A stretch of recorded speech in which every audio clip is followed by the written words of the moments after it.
భద్రాద్రి కొత్తగూడెం జిల్లా షెడ్యూల్ కులాల అభివృద్ధి శాఖ ఉన్నతాధికారుల ఆదేశాల మేరకు hostel welfare officer Srinivasarao Manuguru పర్యవేక్షణలో విద్యార్థుల బంగారు భవిష్యత్తుకు బాటలు విద్యార్థులను బంగారు భవిష్యత్తు ఇచ్చేందుకు వారి లక్ష్యాలను చేరుకునేందుకు విద్యా ప్రమాణంతో పాటు వసతి ఆహ్లాదకరంగా ఆరోగ్యవంతంగా ఉండే విద్యార్థుల భవిష్యత్తులో నిర్దేశించుకున్న లక్ష్యాలను సాధించగలరు.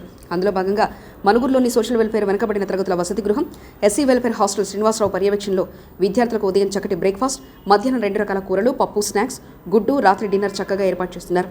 3 నుంచి డిగ్రీ వరకు చదివే విద్యార్థులకు మెనూ ప్రకారం ఆహారాన్ని అందిస్తూ విద్యార్థులు మెచ్చిన గురువుగా కీర్తించబడుతున్నారు. హెల్త్ పరంగా కానీ సిక్ అయితే ఎమ్మటే హాస్పిటల్ తీసుకుని పోయి వాళ్ళకి చూపెట్టి మళ్ళీ ఎమ్మటే ఆ కూరగాయలకి బ్రెడ్ ఆమ్లెట్ లాంటివి తెలుస్తూ ఉంటారు. తెలంగాణ మిమ్మల్ని ఏమన్నా ఈ హాస్టల్లో ఏం ప్రాబ్లమ్స్ లేవు, హ్యాపీగా మంచిగా చదువుకుంటారు.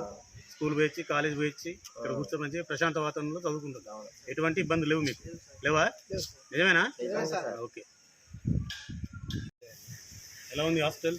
హాస్టల్ బాగుంది. మొత్తం పిల్లలంతా మీ అందరు కలిసిమెలిసి ఉంటున్నారు? అందరూ కలిసిమెలిసి. ఎన్నో క్లాస్ కానీ ఎన్నో క్లాస్ వరకు ఉంది? స్టార్ట్ నుంచి డిగ్రీ ఫైనల్ వరకు అందరు ఇక్కడే ఉంటున్నారా? ఇంటర్ ఐటీ వాళ్ళు కూడా ఇక్కడే చదువుతున్నారు.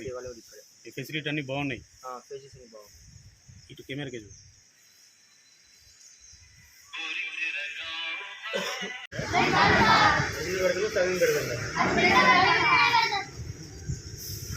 స్కూల్ పోతారా? ఏ క్లాస్ మీరు?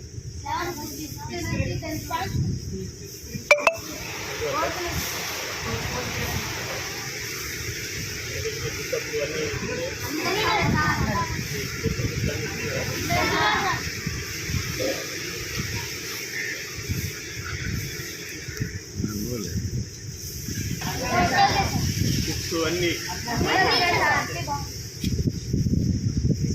మీరు ఒక ఇంటర్వ్యూ హాస్టల్లో పిల్లలు హాస్టల్ పిల్లగాళ్ళు కానీ ఏదైనా కానీ సమస్యలు కానీ ఏమన్నా కానీ అప్పుడే మేము మాకు వీలున్నంత వరకు మాకు అనుకూలమైనంత వరకు మేము 100% ట్రై చేస్తామండి. మాకు అలిని కానీ పైకి తెలియజేస్తాం. ఆ పైకి తెలియజేసి వాళ్ళ ఏం పరిష్కారం ఏదైనా పిల్లగాళ్ళకి ఇబ్బంది లేకుండా చూసుకోవాలి. ఆ మెనూ ప్రకారం దాని ప్రకారం ప్రతిరోజు ఏ విధంగా ఏ వెరైటీ పెట్టాలి, అవి టిఫిన్లు కానీ భోజనాలు కానీ ఏమైనా పెడతాం. అట్లా పిల్లగాళ్ళు చిన్న పిల్లగాళ్ళు 106 మంది, కాలేజీ వాళ్ళు 30 మంది స్ట్రెంత్ ఉన్నారు. ఏ ఇబ్బంది లేకుండా చూసుకుంటాం. పిల్లగాళ్ళు ఇంటిగా తల్లిదండ్రులు వదిలిపెట్టి వస్తారు కాబట్టి వాళ్ళ బాధ్యతను మధ్య తీసుకొని దాని ఇళ్ళని మరిపించే విధంగా చూడాలన్నది మా కాన్సెప్ట్. ఇప్పుడు ఇంకోటి ఏంటంటే ఇల్లు పిల్లగాళ్ళని మంచిగా చూసుకుంటేనే ఇళ్ళ జాస ఉండదు వాళ్ళకి. ఇళ్ళ జాస ఉండకుండా ఉండాలంటే వాళ్ళు మంచిగా చూసుకొని చేయాలని చెప్పి పిల్లగాళ్ళు మమ్మల్ని నమ్మే కదా పంపించింది తల్లిదండ్రులు. అదేవిధంగా వాళ్ళు మంచిగా చూసుకొని చేస్తాం. వాళ్ళకి ఏ ఇబ్బంది లేకుండా చూసుకుంటాం. ఏ ఇబ్బందులు ఉండవు. ఏమైనా మాకు కుదిరిన వీలంత వరకు చేస్తాం. వీళ్ళని పైకి ఇన్ఫర్మేషన్ ఇస్తాం. అన్ని వసతులు కానీ బాగా బయట ఆ లెట్రిన్ బాత్రూమ్ అవి మొత్తం చేయించా, కొన్ని చేయించాలి. పైకి కూడా ఇన్ఫర్మేషన్ ఇచ్చాను. ఇంకేమైనా లోటుపాట్లు ఉన్నా కానీ చూసుకొని చేపిస్తాం.